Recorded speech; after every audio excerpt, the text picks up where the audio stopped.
Longinqua, encyclical of Pope Leo XIII on Catholicism in the United States. To the Archbishops and Bishops of the United States. We traverse in spirit and thought the wide expanse of ocean, and although we have at other times addressed you in writing, chiefly when we directed encyclical letters to the bishops of the Catholic world, yet have we now resolved to speak to you separately, trusting that we shall be, God willing, of some assistance to the Catholic cause amongst you. To this we apply ourselves with the most zeal and care, because we highly esteem and love exceedingly the young and vigorous American nation, in which we plainly discern latent forces for the advancement alike of civilization and of Christianity. Not long ago, when your whole nation, as was fitting, celebrated with grateful recollection and every manifestation of joy the completion of the 4th century since the discovery of America, we too commemorated together with you that most auspicious event, sharing in your rejoicings with equal goodwill. Nor were we on that occasion content with offering prayers at a distance for your welfare and greatness. It was our wish to be in some manner present with you in your festivities. Hence we cheerfully sent one who should represent our person. Not without good reason did we take part in your celebration. For when America was, as yet, but a newborn babe, uttering in its cradle its feeble cries, the Church took it to her bosom and motherly embrace. Columbus, as we have elsewhere expressly shown, sought as the primary fruit of his voyages and labors to open a pathway for the Christian faith into new lands and new seas. Keeping this thought constantly in view, his first solicitude, wherever he disembarked, was to plant upon the shore the sacred emblem of the cross. Wherefore, like as the Ark of Noah, surmounting the overflowing waters, bore the seed of Israel together with the remnants of the human race, even thus did the barks launched by Columbus upon the ocean carry into regions beyond the seas as well as the germs of mighty states as principles of the Catholic religion. This is not the place to give a detailed account of what thereupon ensued. Very rapidly did the light of the gospel shine upon the savage tribes discovered by the Ligurian. For it is sufficiently well known how many of the children of Francis, as well as Dominic and of Loyola, were accustomed during the 2 following centuries to voyage thither for this purpose, how they cared for the colonies brought over from Europe, but primarily and chiefly how they converted the natives from superstition to Christianity, sealing their labors in many instances with the testimony of their blood. The names newly given to so many of your towns and rivers and mountains and lakes teach and clearly witness how deeply your beginnings were marked with the footprints of the Catholic Church. Nor perchance did the fact which we now recall take place without some design of divine providence, precisely at the epoch when the American colonies, having, with Catholic aid, achieved liberty and independence, coalesced into a constitutional republic with ecclesiastical hierarchy, was happily established among you. At the very same time when the popular suffrage placed the great Washington at the helm of the republic, the first bishop was set by apostolic authority over the American Church. The well-known friendship and familiar intercourse which subsisted between these two men seems to be an evidence that the United States ought to be conjoined in concord and amity with the Catholic Church, and not without cause, for without morality the state cannot endure a truth which that illustrious citizen of yours, whom we have just mentioned, with a keenness of insight worthy of his genius and statesmanship, perceived and proclaimed. But the best and strongest support of morality is religion. She, by her very nature, guards and defends all the principles on which duties are founded, and setting up before us the motives most powerful to influence us, commands us to live virtuously and forbids us to transgress. Now, what is the Church other than a legitimate society, founded by the will and ordinance of Jesus Christ, for the preservation of morality and the defense of religion? For this reason have we repeatedly endeavored, from the summit of the pontifical dignity, to inculcate that the Church, whilst directly and immediately aiming at the salvation of souls and the beatitude which is to be attained in heaven, is yet even in the order of temporal things the fountain of blessings so numerous and great that they could not have been greater or more numerous had the original purpose of her institution been the pursuit of happiness during the life which is spent on earth. That your republic is progressing and developing by giant strides is patent to all. And this holds good in religious matters also. For even as your cities, in the course of 1 century, have made a marvelous increase in wealth and power, so do we behold the church, from scant and slender beginnings, grown with rapidity to be great and exceedingly flourishing. Now, if on the one hand, the increased riches and resources of your cities are justly attributed to the talents and active industry of the American people, on the other hand, the prosperous condition of Catholicity must be ascribed, first indeed, to the virtue, the ability, and the prudence of the bishops and clergy, but in so slight measure also to the faith and generosity of the Catholic laity. Thus, while the different classes exert their best energies, you were enabled to erect unnumbered religious and useful institutions, sacred edifices, schools for the instruction of youth, colleges for the higher branches, homes for the poor, hospitals for the sick, and convents and monasteries. As for what more closely touches spiritual interests, which are based upon the exercise of Christian virtues, many facts have been brought to our notice, whereby we are animated with hope and filled with joy, namely, that the numbers of the secular and regular clergy are steadily augmenting, that pious sodalities and confraternities are held in esteem, that the Catholic parochial schools, the Sunday schools for imparting Christian doctrine, and summer schools are in a flourishing condition. Moreover, associations for mutual aid, for the relief of the indigent, for the promotion of temporal living. Add to this the many evidences of popular piety. The main factor, no doubt, in bringing things into this happy state were the ordinances and decrees of your synods, especially of those which in more recent times were convened and confirmed by the authority of the Apostolic See. But, moreover, a fact which it gives pleasure to acknowledge, thanks are due to the equity of the laws which obtain in America under the customs of the well-ordered republic. For the Church amongst you, unopposed by the Constitution and government of your nation, fettered by no hostile legislation, protected against violence by the common laws and the impartiality of the tribunals, is free to live and act without hindrance. Yet, though all this is true, it would be very erroneous to draw the conclusion that in America is to be sought the type of the most desirable status of the Church, or that it would be universally lawful or expedient for the state and Church to be, as in America, dissevered and divorced. The fact that Catholicity with you is in good condition, nay, is even enjoying a prosperous growth, is by all means to be attributed to the fecundity with which God has endowed his Church, in virtue of which, unless men or circumstances interfere, she spontaneously expands and propagates herself. But she would bring forth more abundant fruits if, in addition to liberty, she enjoyed the favor of the laws and the patronage of the public authority. For our part, we have left nothing undone, as far as circumstances permitted, to preserve and more solidly establish amongst you the Catholic religion. With this intent, we have, as you are well aware, turned our attention to 2 special objects. First, the advancement of learning. Second, a perfecting of methods in the management of church affairs. There already, indeed, existed several distinguished universities. We, however, thought it advisable that there should be one founded by authority of the Apostolic See and endowed by us with all suitable powers, in which Catholic professors might instruct those devoted to the pursuit of learning.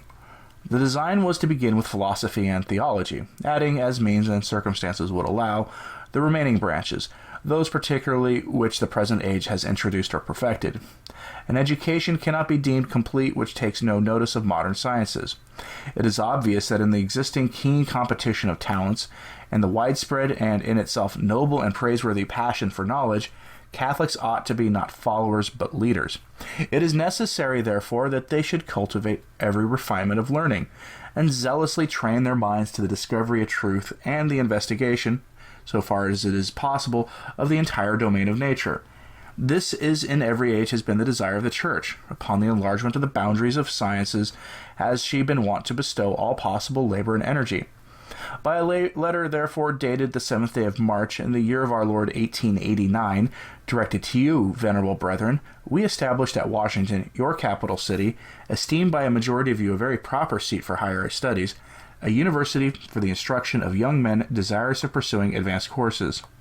In announcing this matter to our venerable brethren, the cardinals of the Holy Roman Church, in consistory, we express the wish that it should be regarded as the fixed law of the university to unite erudition and learning with soundness of faith, and to imbue its students not less with religion than with scientific culture. To the bishops of the United States, we entrusted the task of establishing a suitable course of studies and of supervising the discipline of the studies. We conferred the office and authority of Chancellor, as it is called, upon the Archbishop of Baltimore, and by divine favor a quite happy beginning was made. For without any delay, whilst you were celebrating the 100th anniversary of the establishment of your ecclesiastical hierarchy, under the brightest auspices, in the presence of our delegate, the divinity classes were opened. From that time onward, we know that theological science has been imparted by diligence of eminent men, the renown of whose talents and learning receives a fitting crown in their recognized loyalty and devotion to the Apostolic See. Nor is it long since we were apprised that, thanks to the liberality of a pious priest, a new building has been constructed, in which young men, as well as clerics as lay, are to receive instruction in the natural sciences and in literature. From our knowledge of the American character, we are fully confident that the example set by this noble man will incite others of your citizens to imitate him. They will not fail to realize that liberality exercised towards such an object will be repaid by the very greatest advantages to the public. No one can be ignorant how powerfully similar institutions of learning, whether originally founded by the Roman Church herself from time to time or approved and promoted by her legislation, have contributed to the spread of knowledge and civilization in every part of Europe. Even in our own day, though other instances might be given, it is enough to mention the University of Louvain, to which the entire Belgian nation ascribes its almost daily increase in prosperity and glory. Equally abundant will be the benefits proceeding from the Washington University, if the professors and students, as we doubt not they will, be mindful of our injunctions, and, shunning party spirit and strife, conciliate the good opinion of the people and the clergy. We wish now, venerable brethren, to commend to your affection and to the generosity of your people the college which our predecessor, Pius IX, founded in this city for the ecclesiastical training of young men from North America, and which we took care to place upon a firm basis by a letter dated the 25th day of October, in the year of our Lord 1884. We can make this appeal the more confidently, because the results obtained from this institution have by no means belied the expectations commonly entertained regarding it. You yourselves can testify that during its brief existence it has sent forth a very large number of exemplary priests, some of whom have been promoted for the virtue and learning to the highest degrees of ecclesiastical dignity. We are, therefore, thoroughly persuaded that you will continue to be solicitous to send hither select young men who are in training to become the hope for the Church. For they will carry back to their homes and utilize for the general good the wealth of intellectual attainments and moral excellence which they shall have acquired in the city of Rome. The love which we cherish towards the Catholics of your nation has moved us, likewise, to turn our attention at the very beginning of our pontificate to the convocation of a third plenary council of Baltimore. Subsequently, when the archbishops, at our invitation, had come to Rome, we diligently inquired from them what they deemed most conducive to the common good. We finally, and after mature deliberation, ratified by apostolic authority the decrees of the prelates assembled at Baltimore. In truth, the event has proven, and still proves, that the decrees of Baltimore were salutary and timely in the extreme. Experiences demonstrated their power to the maintenance of discipline, for stimulating the intelligence and zeal of the clergy, for defending and developing the Catholic education of youth.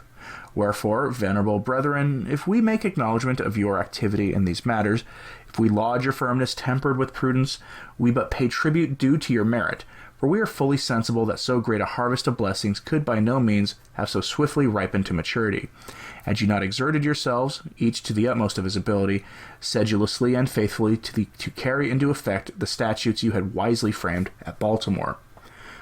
But when the Council of Baltimore had concluded its labors, the duty still remained of putting, so to speak, a proper and becoming crown upon the work. This, we perceived, could scarcely be done in a more fitting manner than through the due establishment by the Apostolic See of an American legation. Accordingly, as you are well aware, we have done this. By this action, as we have elsewhere intimated, we have wished, first of all, to certify that, in our judgment and affection, America occupies the same place and rights as other states, be they ever so mighty and imperial. In addition to this, we had in mind to draw more closely the bonds of duty and friendship, which connect you and so many thousands of Catholics with the Apostolic See. In fact, the mass of Catholics understood how salutary our action was destined to be. They saw, moreover, that it accorded with the usage and policy of the Apostolic See. For it has been, from earliest antiquity, the custom of the Roman pontiffs, in the exercise of the divinely bestowed gift of the primacy in the administration of the Church of Christ, to send forth legates to Christian nations and peoples. And they did this not by an adventitious, but an inherent right. For the Roman pontiff, upon whom Christ has conferred ordinary and immediate jurisdiction, as well over all and singular churches, as over all and singular pastors and faithful, since he cannot personally visit the different regions and thus exercise the pastoral office over the flock entrusted to him, finds it necessary from time to time, in the discharge of the ministry imposed on him, to dispatch legates into different parts of the world, according as the need arises, who, supplying his place, may correct errors, make the rough ways plain, and administer to the people confided to their case increased in means of salvation. But how unjust and baseless would be the suspicion, should it anywhere exist, that the powers conferred on the legate are an obstacle to the authority of the bishops. Sacred to us, more than to any other, are the rights of those whom the Holy Ghost has placed as bishops to rule the Church of God. That these rights should remain intact in every nation, in every part of the globe. We both desire not to desire, the more so since the dignity of the individual bishop is by nature so interwoven with the dignity of the Roman pontiff that any measure which benefits the one necessarily protects the other. My honor is the honor of the universal Church. My honor is the unimpaired vigor of my brethren. Then I am truly honored when to each one due honor is not denied.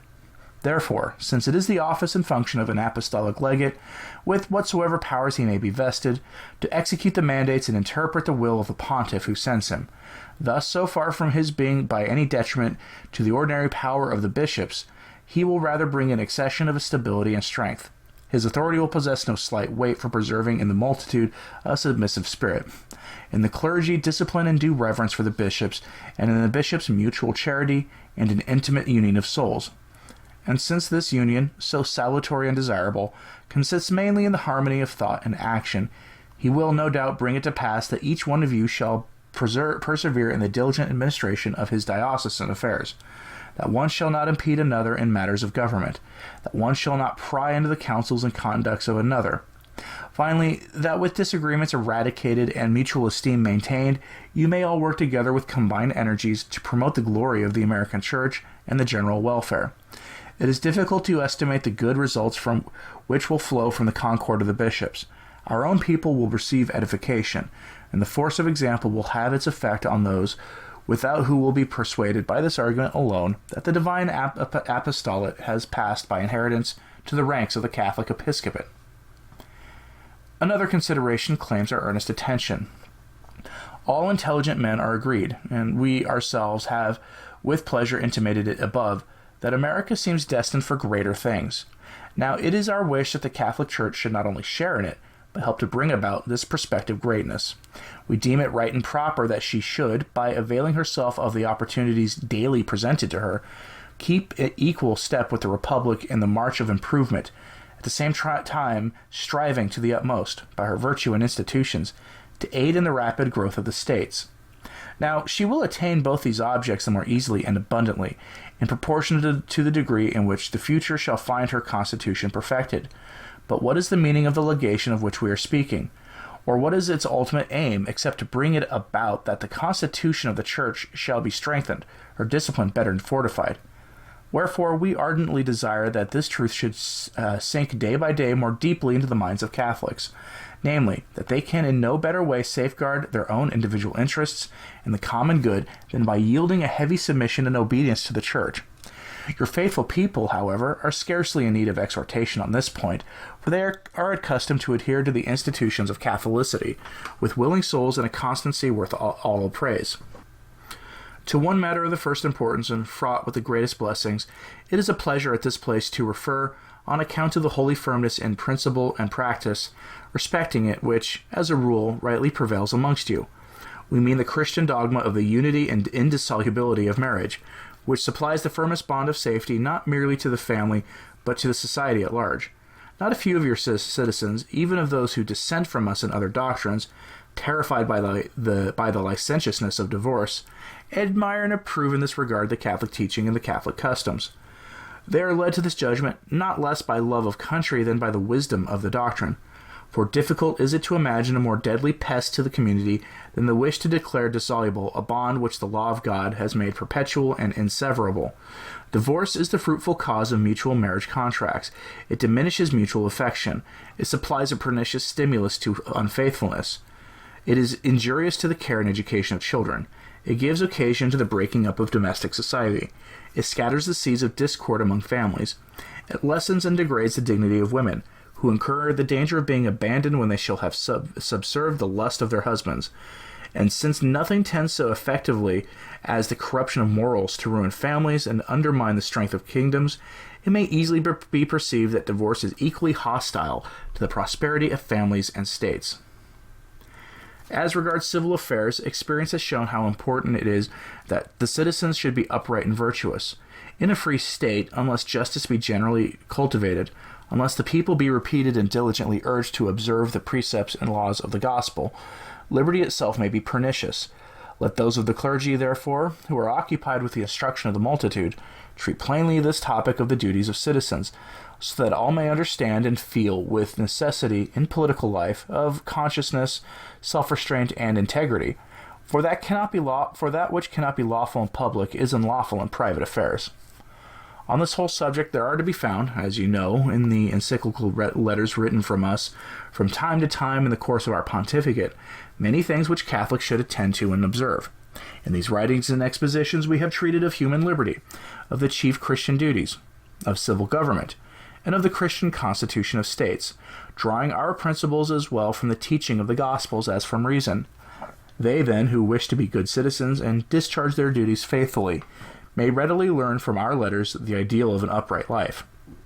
In like manner, let the priests be persistent in keeping before the minds of the people the enactments of the Third Council of Baltimore, particularly those which inculcate the virtue of temperance, the frequent use of sacraments, and the observance of the just laws and institutions of the Republic. Now, with regard to entering societies, extreme care should be taken not to be ensnared by error. We wish to be understood as referring in a special manner to the working classes, who have assuredly the right to unite in associations for the promotion of their interests, a right acknowledged by the Church and unopposed by nature. But it is very important to take heed with whom they are to associate, lest whilst seeking aid for the improvement of their condition, they may be imperiling far weightier interests. The more effectual precaution against this peril is to determine with themselves at no time or in any matter to be parties to the violation of justice.